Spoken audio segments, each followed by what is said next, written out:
బోధన్లో youth Congress ఆందోళన చేపట్టింది. సుదర్శన్ రెడ్డికి మంత్రి పదవి ఇవ్వాలని డిమాండ్ చేశారు.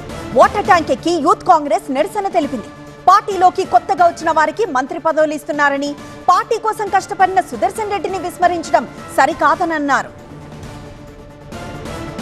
కాంగ్రెస్ ప్రభుత్వం వస్తే ఖచ్చితంగా ప్రజలకు మేలు కలుగుతుందని ఈ రోజు ప్రభుత్వం వచ్చాక కొందరు కొత్త నాయకులు వచ్చి వాళ్ళకి ఇస్తే సంతోషమే, అది మీ నా కుటుంబంతో సమానం అన్నాడు.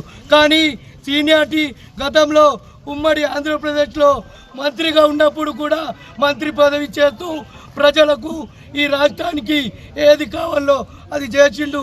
ఇంత తెల్ల చుక్కగా ఉండి ఇంత మచ్చ లేకుండా ఉన్న నాయకుడు మా సార్ సుదర్శన్ రెడ్డి సార్.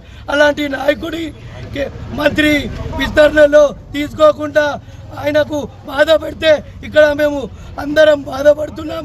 ఉమ్మడి జిల్లాలో ప్రతి ఒక్కరూ ఆయనకు మంత్రి పదవి ఇచ్చేవారికి ప్రతి పోస్ట్ని మేము రాజీనామా సమర్పించినాం.